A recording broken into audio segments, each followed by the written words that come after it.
Hello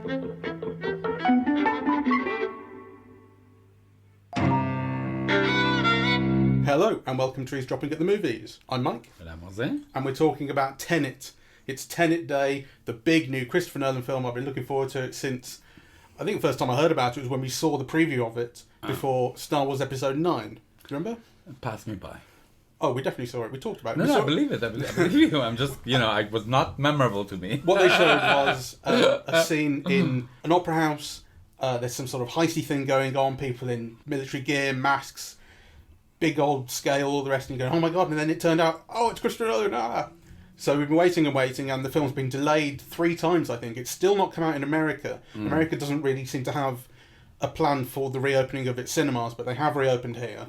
Or at least Cineworld has. I don't know about other chains or independent places. We only really see Cineworld. This is the opening day, I think. We saw it. We're also seeing it again on Sunday in full IMAX. A lot of it was shot in big IMAX. That's what Nolan loves to do. But for today, we've seen it in digital IMAX. Little piddly... nothing IMAX. I mean, it looked great. What do you mean? It looked wonderful. Kind of piddly. It looked fantastic. So, important to say before we start, see the film before you listen to this. Yes, we're going to spoil the whole lot, and there's so much surprise in it. I was literally wowed by some of... It's all conceptual, what I was wowed at, really. And when I realised how things were working, what the film was doing, I was staring wide-eyed, open-mouthed. I was looking at you going, oh, this is great. I mean, you were just looking at the screen. You didn't see me doing that. No, I mean, the film lost me halfway, so we're going to have an interesting conversation. Okay, so let's quickly say what it's about up until kind of spoiler territory, and then I'll make a very clear spoiler break. It's about a guy played by John David Washington you know only as the protagonist, and he only says that a couple of times. Basically, you're not given his name. This scene in an opera house is the opening scene of the film, and there's something about a guy who's been made. They've gone in there to get him, and there's a heist and some fighting, and John David Washington ends up on the floor next to a bullet hole, and then he sees the bullet hole turn back into an undamaged back of this chair, and the bullet returns to the gun of a guy who's pointing a gun at him. And so that's the first indication that something about this world is different and kooky and not right. He's then captured by Russians. This is a Russian opera house. Takes a cyanide pill to keep secrets, all that kind of stuff, complete the mission, not give anything away. Turns out that was a kind of test, the cyanide pill. Actually, he's just been put into a coma, but now the powers that be know they can trust him. He will keep their secrets, and they give him a word, Tenet. Tenet. And he's introduced to things that travel backwards in time. So this is all in the trailer. You've seen the gun that is empty when he shoots it. And then when he shoots it, a bullet returns to it and it catches the bullet. So there's this kind of philosophical conversation that happens early on about, if this is travelling backwards in time, can I stop it? What happens to free will? And you're thinking, how do the rules of this work? And of course, the film eventually gets around to explaining it. But that is big spoiler territory. So we should say at this point, we are going to ruin everything. Yes. Okay, so stop listening now if you've not seen it or don't want to know. And I think it's brilliant. So the concept of the film is not that just individual things go back in time sometimes. There's a machine that reverses entropy, and it's explained in very kind of light scientific terms, and there's no way this is actually based in reality to any significant degree. This can't happen. You go into this machine and come out now backwards in time. So you're going forwards yourself, but the world you're existing in is now reversed. And it's incredible because, so for instance, there's a car chase. And this is the car chase that you've seen a bit of in the trailers, where a car crash happens in reverse. The car starts off crashed, ends up back on its wheels, driving backwards. And then they go into the machine and come out, and you realise that this car, now you're in the car going forwards, and the car crash happens forwards, and the rest of the car chase happening around it is happening backwards. I didn't find that exciting or interesting at all, I must say. No? No. I thought it was conceptually brilliant. I don't. I mean, again, it's commonplace in comic books. Yeah, it's kind of, comic books have always played with time and the possibility of going back in time and how to go back in time, and, whether your actions, affect time, or what happens when you meet yourself in the past. You know, all of those things have been, you know, explored in comic books, and I actually don't think that this film, which only has, I think, the concept going for it, develops it any further than, you know, it's been developed in kind of comic books made for children. So I was really disappointed. In fact, I mean, I thought, you know, is there more to this? Because, you know, if you don't buy all of that going backwards, I mean, you know, when, like, you just think, well, they've just kind of reversed, you know, they've just reversed the film, so the seagull's going backward. I did think that was like, I think, yeah, I think that's all of that is really reductive and very unfair. Actually. Okay, well, it kind of. I mean, you're right to say this is not the first time that things have played with time. Films as well. You know, Nolan's done it himself. Irreversible was the entire thing was going backwards in time. There've been no, but this I meant in a science fiction way, where it's not the first. You're right to say it's not the first time. Yeah. Okay, so how am I being reductive? Because it's not just a case of things are going backwards in time. Like, the film is building up to this idea that there's interaction between the two, and I think it's conceptually brilliant. So when I first sort of started to think this was, you get to the God knows how long into the film it is, the middle of the film, where they get into this room, and the room is long, and there's windows down the middle that separate the two halves of the room. So you're on the right hand side and it's lit in red, and the left hand side is lit in blue. And there's a conversation happening between the villain on the left-hand side and the good guy on the right-hand side. But it's happening backwards, so you hear the question before it's been asked. And then you follow the protagonist into the machine that's at the end of this room, and you come out in the blue side of the room, where the villain has formerly been. He's now vacated.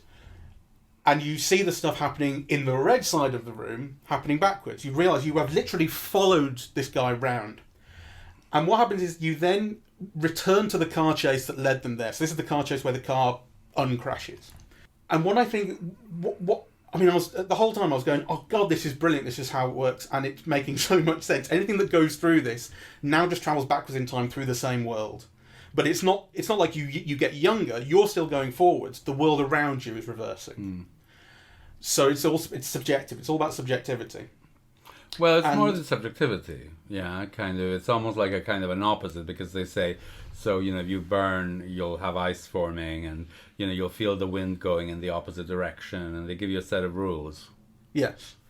And the bit that really made my jaw drop was in the car chase that, you know, has led them there and now leads them back out. And they're chasing this guy backwards through time. And it's the car that they're driving and the car that is chasing them are driving back to back. And one of them is going forwards and the other one is reversing it up to it. So the thing is, because cars haven't been through this machine, you can drive them, but you have to drive them going forwards in reverse. Yeah.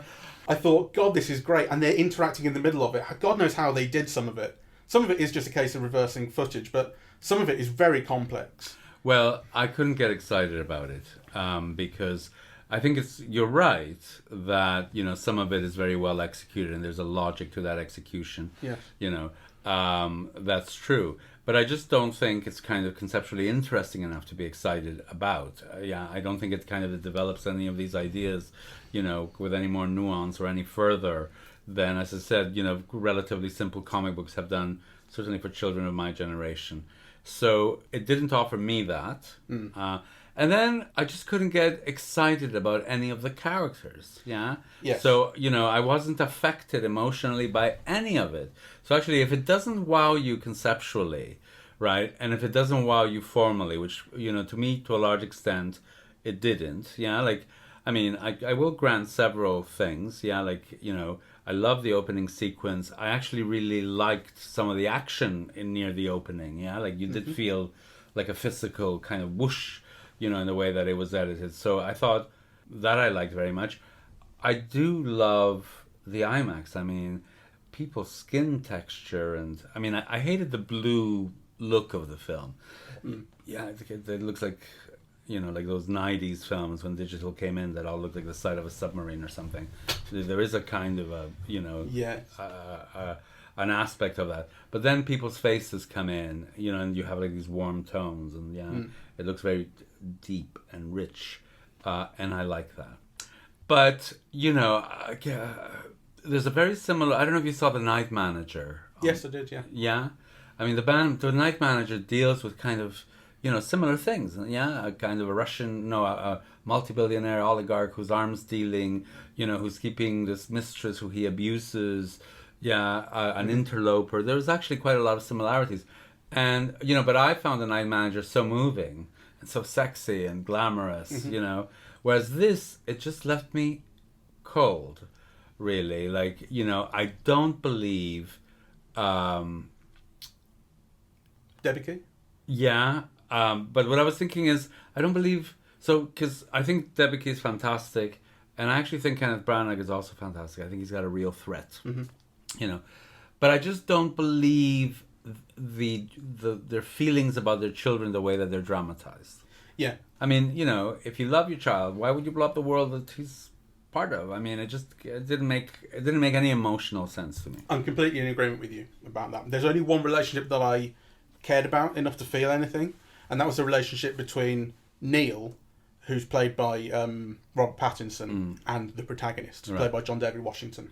Yes. And when they split at the end, I mean, I've just gone on Wikipedia and sort of read the plot, and it's very annoying that there are things that I missed, and I honestly think the reason that I missed them was because the dialogue isn't clear enough. And I do think it's a continual problem, actually, with Christopher Nolan's films, that you don't get a clear enough sense of the dialogue. Maybe he's trying to hide... but it's things like... the banality of some of it. I think that's probably true. I mean, I think in the middle of an action scene, it doesn't matter all that much. And there were some things in Interstellar where you couldn't really hear what characters were saying over the roar of the ships. And I thought, no, this is fine, actually. But you want to hear plot-relevant dialogue in non-action scenes, clearly. And actually, I think you really can't. The mix of the music, it's still too high underneath things. Yes. It's not clear enough. And so there's stuff about the algorithm. And it's only in reading the plot that you go... okay, the algorithm is this thing that they're fighting over in this kind of bunker at the end. And it's all just kind of what's an algorithm stuff. And then it's explained on Wikipedia that, it's these 9 pieces of backwards travelling stuff, and if you put them together, you can end the world. It's like, okay, but all I heard was the word algorithm. Yeah. And I got the sense that, this was apocalyptic, because they're talking about World War III. But it isn't very well... It's not very well explained. Oh. And the thing with Pattinson's character is... you see him dead on the floor in this fight at the end. You recognise him because there's this... well, you don't recognise him at first. You see this corpse, and its backpack has got this tag on it that you do recognise, or that you take note of, and there's a close-up, you're meant to see it. And then this corpse is travelling backwards in time, and what you realise is that this has been shot in the face to protect John David Washington from getting shot in the face. This guy, either he was pushed in front of him or sacrificed himself. It happens very quickly. But he took the bullet for John David Washington. And then you get back outside, and it's John David Washington and Pattinson ending the film together. And he sees the tag on his bag, and he realises that this is Robert Pattinson who has taken the bullet for him. But obviously in the future, and so and then this thing is revealed of, I've known you for years, Robert Pattinson says. You've only just met me, but I've known you for years and years and years, and you got me into this. Yes. And for me, and I think it's a lovely line. You probably hate it. He says, "I think this is the end of a beautiful friendship." I know. Because what he's basically saying is, you have years and years of this friendship to come. You've only just met me. I've had this friendship already. So there's this wonderful bittersweet tone to it where there's this life that he's lived, and he says, we're going to have some adventures, but I'm not going to see him anymore. I've done it. And I think it's a really wonderful, I think it's quite touching that. I like that between the two of them. Way to finish it. Let me try to explore, because I didn't really. I mean, you see an attempt to be witty and flippant and so on, but it didn't seem to carry, for me, that little emotional resonance that you're talking about, where, you obviously found delight in this idea that, for one it was over, for the other was just beginning, but they're somehow connected.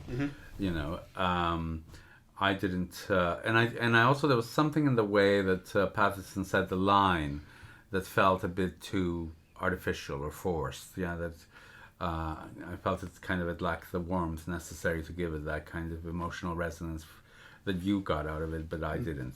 But to me, that is just barely scratching the surface of the problems that I have with the film.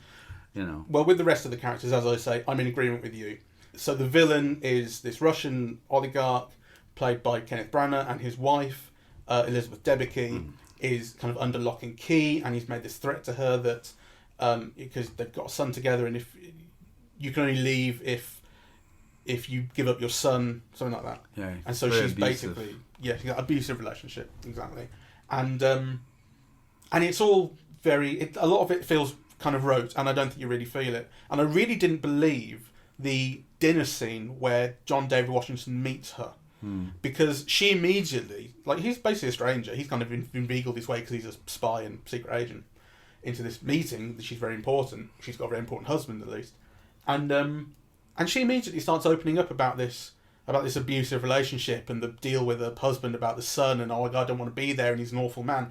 And you go, why are you opening up to this stranger, basically? It's bananas. And so actually I didn't believe it. I thought she's playing him, that she's feeding him something, and then turns out to just be true. So it's nonsense, that scene. Well, I think many scenes are nonsense. And it makes me wonder about Nolan as a dramatist, right? Because there are really simple things that are missing, I think. So, for example, since the bond with the child, or since her being a mother, since all of that is so important, right, in the film, why don't you show us?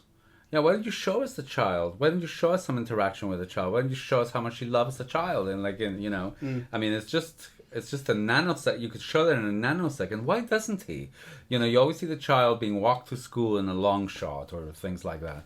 I mean, it almost makes no sense, right? If he's supposed to be what's blocking her, this abusive, nasty, calculating relationship, why isn't the thread that she's in dramatized, and more particularly dramatized through her child, because that is what is motivating her? Yeah. There aren't it's spoken about. Yeah. It's tell, don't show. Exactly.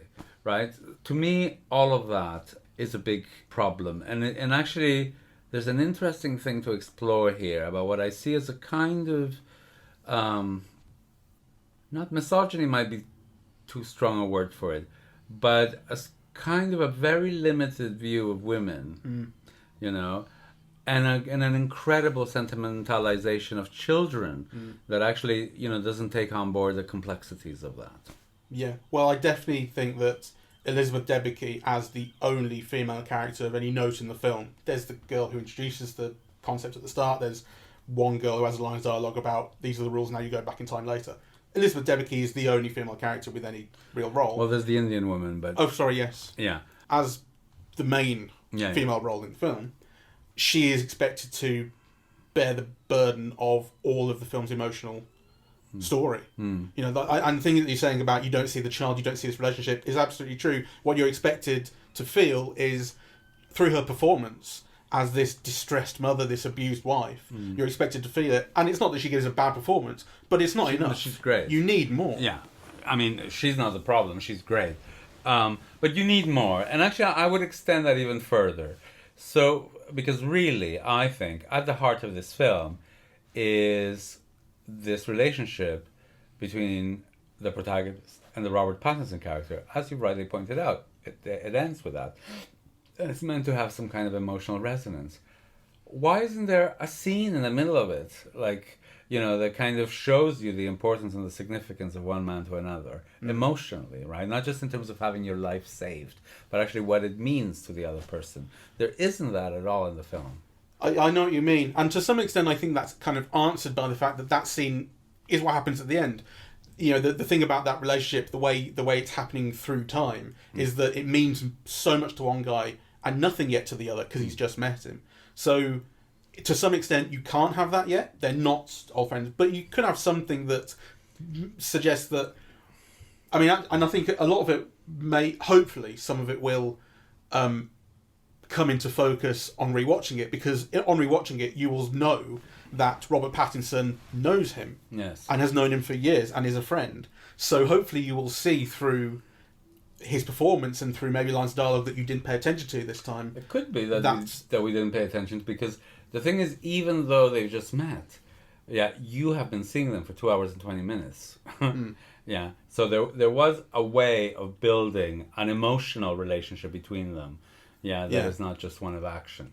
Yeah, so basically what I'm saying is, hopefully things will come out through that, and you will realise on a second viewing that this is built into Robert Pattinson's character, because he has this history. and John David Washington's character, doesn't, but you may see things. On the other hand, if you don't, then that's a failure, because, I mean, Christopher Nolan himself talks about people watching films more than once these days, and I was watching Christopher Nolan Q&As last night. You're such a fan. Well, I not really. One came up on my YouTube feed. It was a like an extra feature or a thing about Memento and the structure of Memento, which is interesting. We might talk about. And then one video led to another, and it was a Q&A largely about Dunkirk. And he was talking about his relationship with time, and people were talking about that. But one of the things that he mentioned is the idea of wanting your film to be watched more than once. Yes. So hopefully that is in there, basically. This stuff about this relationship, hopefully we will see it the second time and go, and it will crystallise. Maybe. If it doesn't, I think that's a problem, and it is something that the film has an opportunity. Yes. I mean, I do think that the way we view films has changed, and that filmmakers in general expect their films to be seen more than once, and to be forwarded and go backwards, like in a novel. You can do that, kind of. Even on Netflix, you can do that. So I think filmmakers make films with that in mind. So I think it's not the end of the world if we don't get everything on first viewing as you would expect to historically and normally. But I do have. I mean, certainly on my first viewing, my main problems with the film is I didn't think it was like intellectually exciting. I didn't think it was conceptually exciting the way you did. I don't think it was emotionally involving. I liked the look up to a point. The action sequences, I have the same problems that I always have with him, though, I mean, and there was something interesting that we talked about where sometimes the flow of the editing, like you do feel this rush, this like a physical rush, at some of the action. Though, to be fair, that only happened to me in the first third of the film. It's much more hand-to-hand at that point as well. It's guns later on. Yeah. I wasn't. It didn't excite me. I found the sound atrocious, and the score was bothering me. It wasn't, So I liked that it's not melodic. That it's kind of industrial or whatever. That didn't bother me. I don't have a bias against that, but it was just so insistent and so loud. Right. It's the mix again. I think this is the thing with Nolan. The score is by Ludwig Göransson. It's not Hans Zimmer, and I think you can tell. I think Hans Zimmer has more identifiable themes and ideas in his music than this does. The compositions here, I like the timbre of the music. I like the style, and I like the tempo. And I do like the way it kind of underpins things and keeps the tempo moving. But I thought it was too insistent. Yeah. There's one thing about keeping the tempo moving. There's another in which you're reacting to the music rather than what you're seeing. Right, it's just so loud and so insistent, and at a certain point you reject it. You say, "I'm not," you know that wants to involve you like physically, and just say, "Fuck you!" Like you're over egging the pudding here. Take it back to the kitchen. It was so much that I felt resistant to it. Actually, I know what you mean, and I felt that I didn't enjoy the compositions enough. I mean, maybe that's the simplest way of putting it. I didn't enjoy. There's one piece, which is the kind of piano thing that is playing over the trailer that comes into the film eventually. And like I say, the style works for me, but the actual compositions I don't think are appealing or memorable enough. Like they are just, it's like a bed just underpinning the whole film. Okay, well, to go from one composition to another, I think, a main criticism of mine about Nolan is to the visual compositions. What a great segue. Yeah. Well done. Thank you. Because and this time I actively looked for them, right? And there were some very beautiful shots, but actually it still remains visually uninteresting to me. I don't think he's expressing anything poetically visually, really. And some of the bits that I find truly beautiful actually have more to do with the location, than with actually what the camera and the camera movement, and the frame are expressing. Yeah, I think a lot of it comes down to effects. So when you're seeing the cars go backwards and you realise this is how things are working, that's what was exciting me. And seeing it clearly, which I think you do, is exciting. And there are a couple of shots that I remember liking the composition of. So when the whole thing with the the convoy starts and they're surrounding it with trucks and boxing it in, you see that as a bird's eye view from above. And I think that's great. And this has made me think, let's think more generally about the action, because you just said, or said a little bit earlier, you have the same problems with Nolan's action as you have in his previous films. And I was watching this and paying attention, as you were too, because we have been talking about it a lot. And I was thinking this is the best action, I think, apart from Dunkirk, which I need to rewatch, so I don't remember. This is the best action I think he's done. Now, that's relative. It may be that he's done terrible action, this is just a bit better, right? But I think this is the best. And the reason is, you were saying, with the hand-to-hand combat in the first third of the film, that you were feeling something. You still didn't like it. Yeah, I think is fair. But you were feeling something, right? Yeah. No, and I grant. And I grant think you that. so. He has this fight with someone who is travelling backwards in time that you later realise is him. And I mean, the moment that he starts going backwards in time, I'm thinking, oh, obviously he's going to fight himself. You know, so like it wasn't a huge surprise to me when it turned out to be that. Yes. I thought this has to be, you know. And what happens in that fight the first time you see it is you see these bullet holes on the wall, and then you realise that these are going to go back into a gun. And actually, that's in the trailer. That's not a huge surprise either. And this fight continues, and like some shots seem to be reversed, or like it's like he is fighting with someone who is travelling backwards in time. So they're on the floor, then they end up getting up. But because he's travelling forwards, he ends up in like a neck grab that the guy has apparently had him in before, you know, in the future. And you see the stuff clearly. So a lot of the shots are still in this head and shoulder, not quite head and shoulder, mid shot sort of range, that don't give you much clarity. But you do still see when things are happening backwards, and you're meant to see that and be weirded out by it. You see that clearly. You see these flips clearly. You see when the guy's on the floor and he's kind of scrambling, but it's reversed. You see it clearly, and I think that's important. And I think that may contribute to what you felt about. There was something I was feeling here, that you were getting the sense of what this fight is meant to be about. Someone travelling forwards in time fighting someone backwards in time. I mean, you see, that is not the scene that I found exciting. What I found exciting was, you know, all of the action around the opera house, or the the opening. The opening. That I was a bit discombobulated, because, you know, so I was finding it really interesting. I was trying to follow it, but it wasn't quite making sense to me. Like kind of, you know, in your mind you're unsettled. Like, what is this about?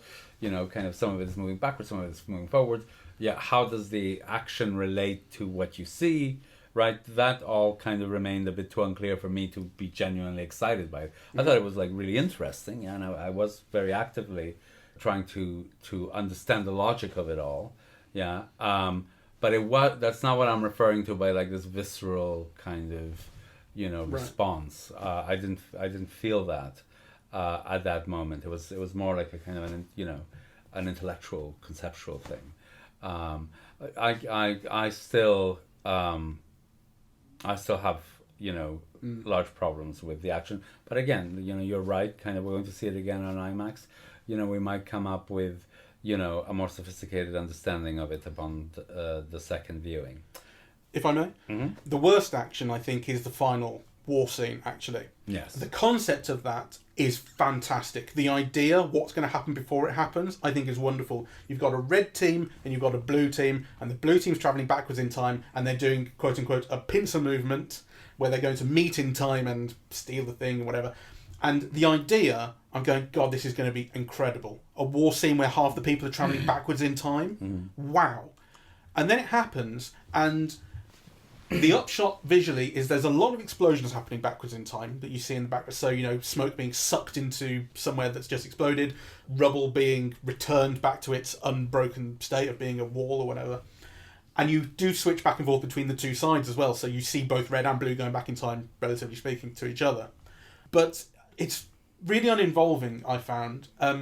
There's not a clear enough sense of what they're hoping to achieve or how things are happening. Like, I didn't even realise. I don't even think I know when they were supposed to meet. Like, is the idea that they meet in time at the end of their watches hitting 10 minutes each? They go into there and that's when they meet, or did they meet halfway? I couldn't tell. Well, my understanding is that it was at 5. Yeah, that's what I thought initially. And so I think that's a problem. No, in the sense that they have 10 minutes to get the thing done. Yeah. Yeah. But at 5 minutes they meet. You know, that was my understanding. Yeah. So it's a 10-minute fight rather than a 20-minute fight, or 10 minutes from each end. It's crossing 5 minutes. Yeah. It's crossing over rather than meeting. Yeah, because one goes from the past, another one goes from the future. They meet. I think at the 5-minute point, that was my understanding. And then 5 minutes. So that was my understanding when it was introduced.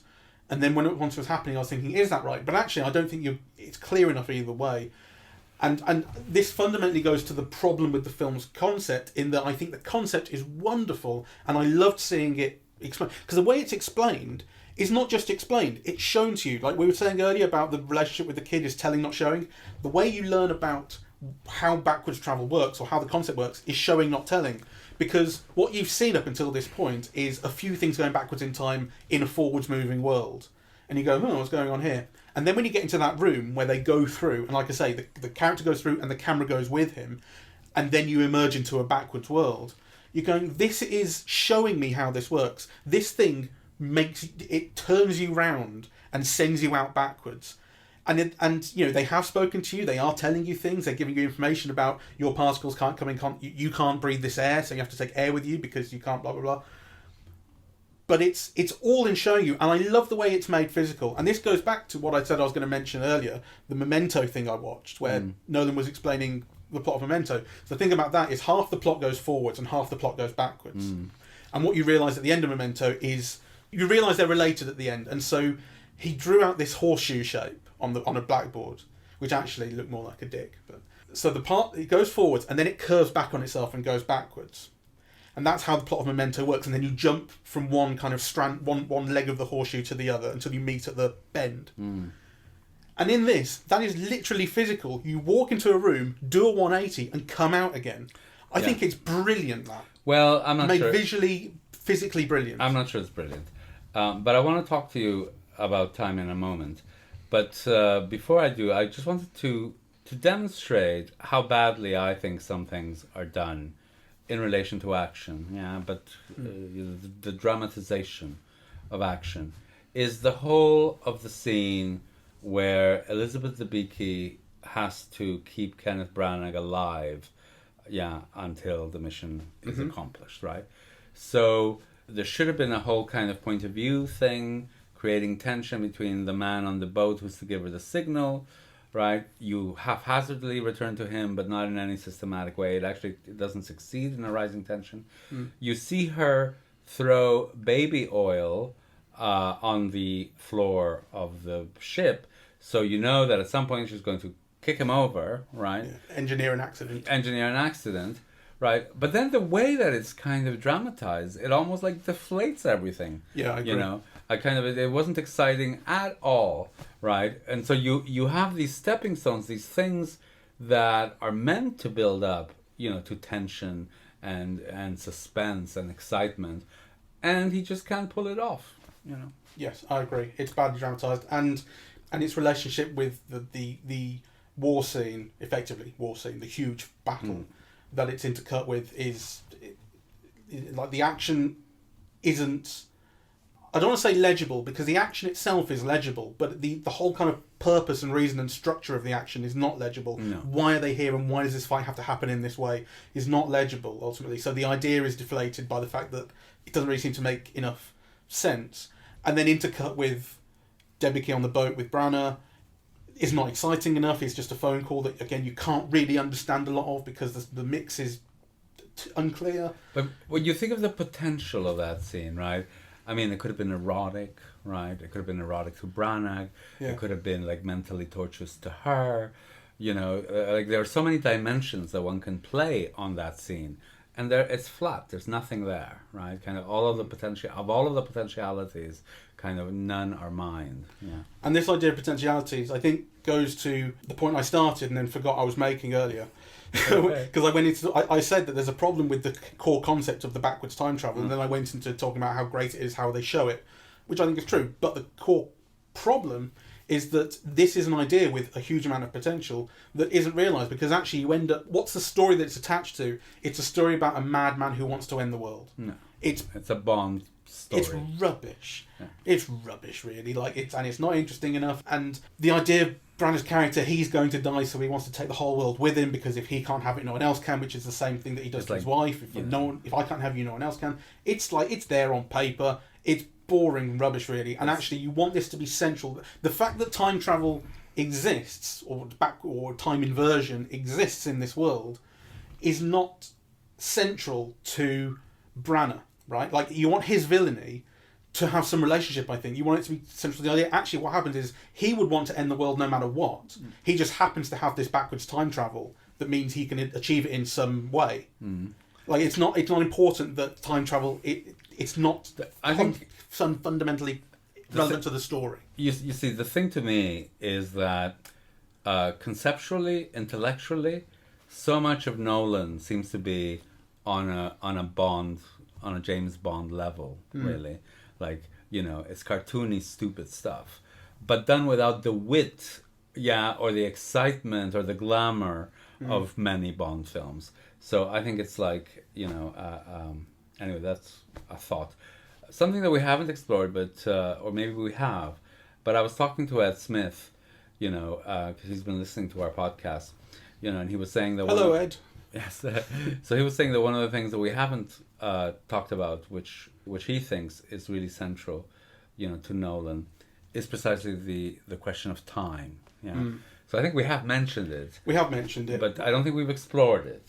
No, I brought up on a previous podcast, I think the Inception one, how he has used time and played with it and structured it differently in his different films, and this is obviously one that does it again. You go on this kind of banana structure, coming backwards and then forwards and then backwards, and you go through the same action, which I think is great. It was interesting watching all these Q&As with Nolan, because he was asked about time, and he talked a lot about subjectivity, and I think it's really interesting. I mentioned subjectivity earlier because this is in my head, because I think this goes back to that banana room where you go in and come out going backwards. What is more subjective than the way it happens in here? So actually what you realise is you are with the protagonist the entire time. Everything you see, apart from a couple of shots here and there where it's intercutting between forwards and backwards, is with him. So as he travels forwards through time himself, if he's going forwards in time, the world is forwards. If he's in the backwards world, then the world is backwards. You're with him. And it goes back to that banana room because you go into that chamber with him, the rotating chamber that takes you from one half to the other. Your camera goes in there with him and you emerge with him going backwards now. So like his subjective experience is our subjective experience. And Nolan's talking a lot about subjectivity in the rest of his work. So I guess you see it in Inception. Subjectively, as the characters occupy different levels of the dreams, time goes more slowly, but it's not visceral, right? Like, it's explained and you understand it right from the beginning. Remember we talked about in that opening scene of Inception, when you're intercutting between two dream levels, you see a watch speeding up and slowing down that gives you the sense of how time is changing, and then it's explained in dialogue that time slows down as you go down a dream, and you get this intercutting where you'll cut up to a dream level, particularly the van level that's on top of everything, and it's going very, very slowly to tell you all the action down below is happening more quickly or in the extended thing. But it's not visceral, right? Basically, when you're on a level, time is proceeding normally, and you're told, oh, we've got 2 weeks here, we've got 9 months here, we've got 5 minutes here. This is much more visceral because you literally see the entire world changing around you, going backwards, going forwards. In Memento, there's the idea of subjectivity where, so the central thing in Memento is your main character has this amnesia. He can't remember more than about 5 minutes of his life. And it's interesting because sometimes that's thought of as a time travel film, but it's not, right? Sometimes he'll speak of it as though it is. And just because the story is told backwards in time, what each scene happened before the last, that's not what's happening. What's happening is Nolan is denying you the information that the main character is being denied by his own faulty memory. So if he can't remember it, you can't remember it. Ultimately, your experience will be different to his because you can remember what's going to happen in his future. You've just seen it. So you're not living in 5-minute chunks. He can't force you to, unless he literally gives you amnesia as an audience member, and that's not fair. So I think when Nolan talked about subjectivity, it kind of crystallised it all. Like, this is what he's doing in his films. He wants you to experience what the characters experience and how they experience it. Well, that's one aspect, but I think, going into the second screening, particularly looking at it in IMAX, I would like us to explore this question of time further because, it's not just about subjectivity, right? It's also used narrationally. It's used narrationally in particular ways. There are patternings to the way, that Nolan uses time. You mentioned one of them, the horseshoe kind of aspect. So I think it would be worth thinking about when we return to the film again on Sunday. Because time in its various dimensions is an ongoing concern, and obviously kind of time is essential to cinema in all kinds of ways.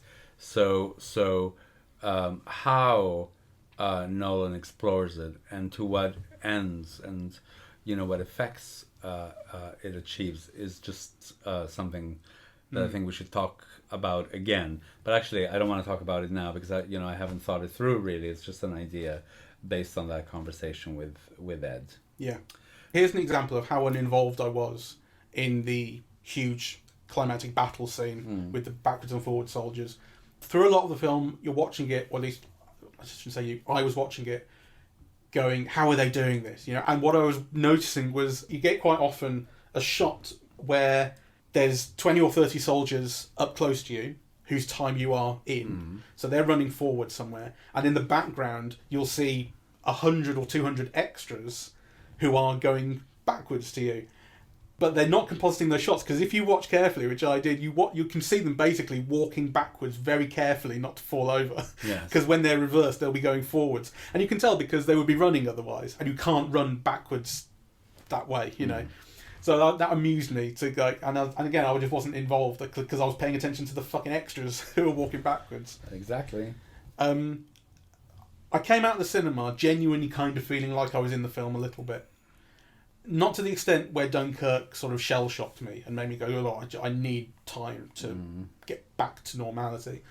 But in the sense of, like, all of a sudden I was surrounded by people and, like, noticing how they were moving and kind of moving around them. Like, there's a real physicality to the film in terms of how people move around each other, I think, and negotiate sort of, how the world works around them. Cars are going backwards, people are going backwards, objects are going backwards, and they meet up in interesting ways. There's like the explosions they happen backwards. So like if you shoot a missile at a building that is going backwards in time, then the explosion happens backwards and you meet it or something. Very confusing.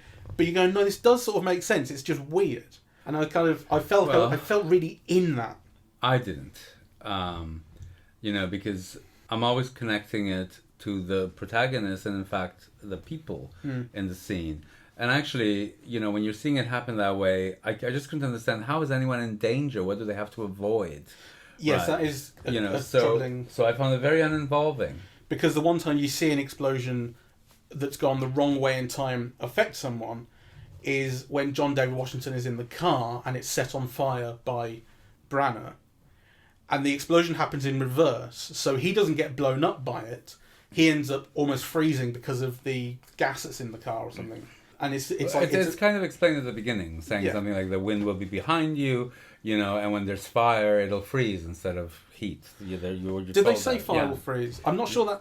Okay, maybe you're right. I thought it was something to do with propellant or gas in the car. Well, no, it's the fact of him going backward into the past. Because the thing is, going forwards, the explosion just is an explosion, which means it would have had to start off being cold, which doesn't make sense. Which is why I thought it was some external. Well, you're thing. Told that, So I mean, why it works that way?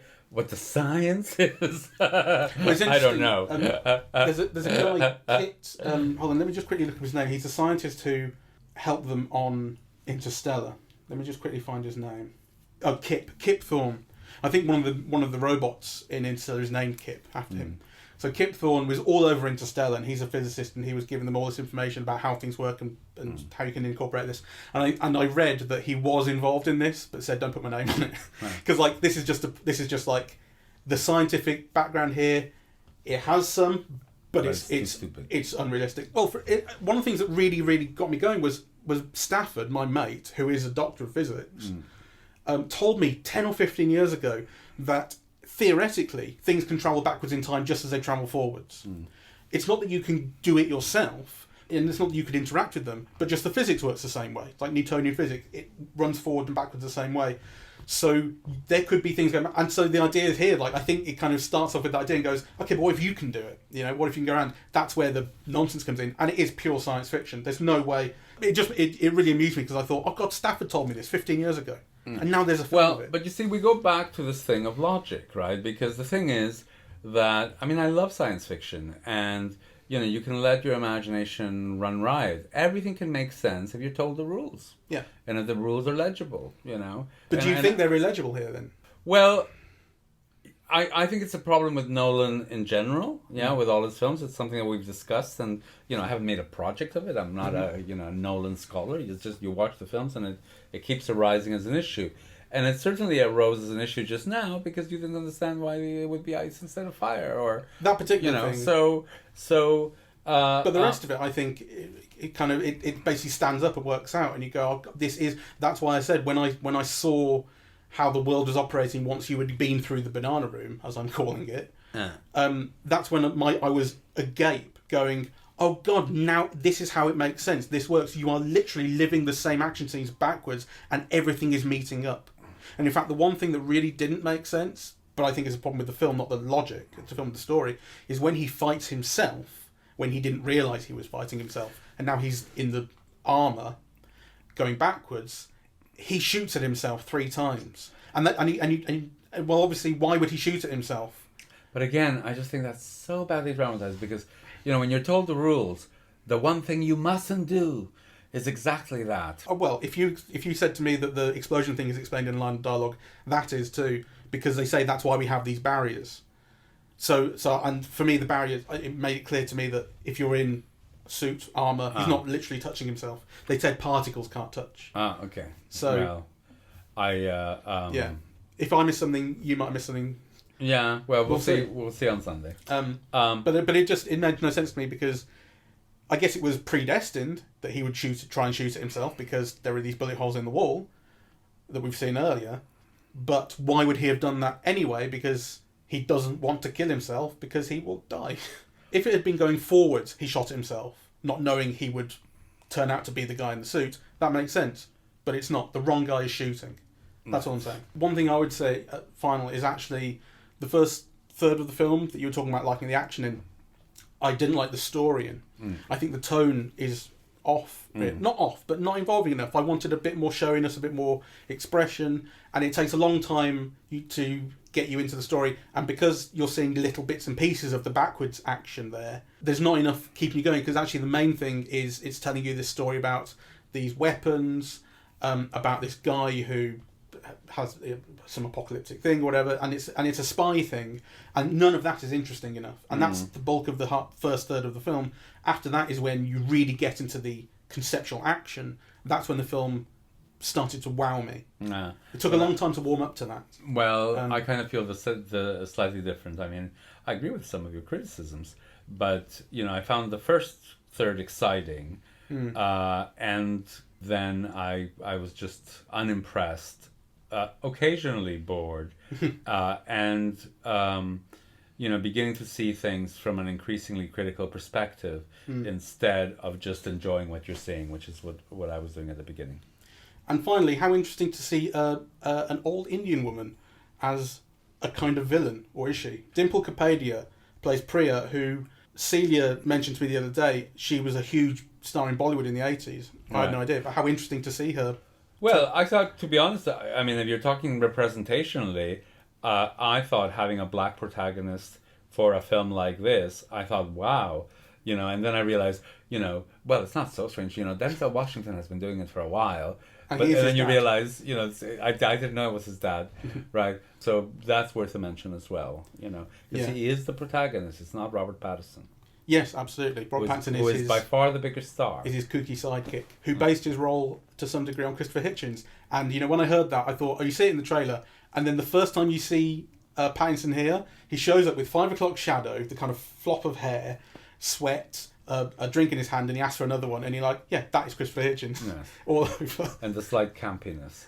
But the thing, one final thing I would say about John David Washington, actually, is, to some degree, I think they're trying to do like a Keanu Reeves thing with him in The Matrix, where he's kind of blank and he's there to experience the whole world. But I wish he would react more to it, actually. He has this kind of side eye at the whole world where he's surprised by things but kind of deadpan about it. And I would like him to be more shocked when he sees...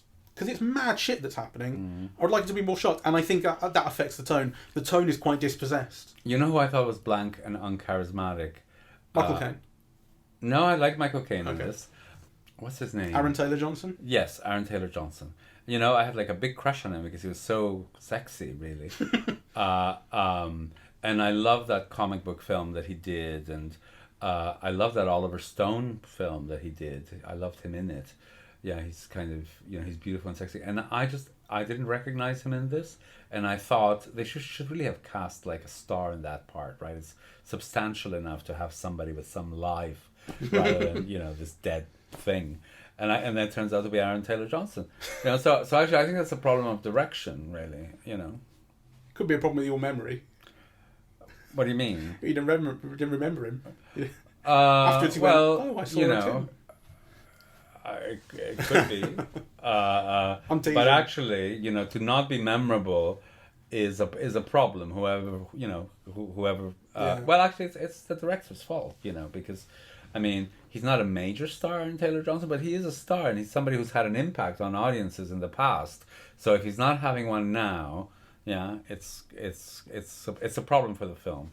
I recognised him, but I didn't recognise that I recognised him. And once his name came up in the credits at the end, I immediately went, "Oh, it's Aaron Taylor Johnson." That's why, I quite liked him in this, to be honest, and I thought the size of role suits him. Well, I didn't.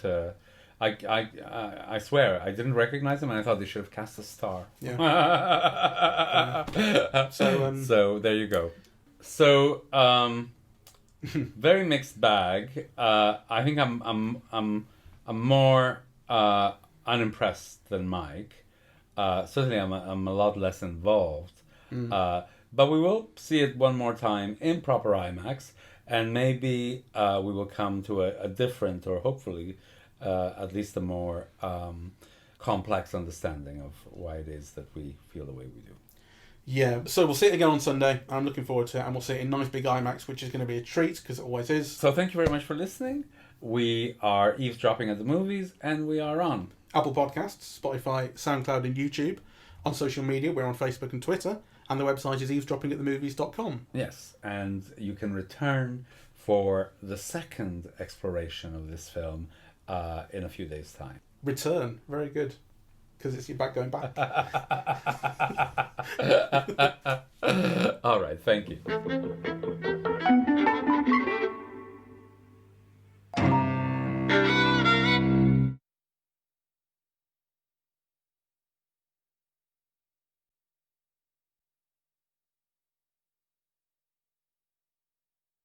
It turns out it's not an Inception sequel. Oh. Well, I had my hopes, didn't I? Yes. You're like one of those mad fans, trying to read the runes.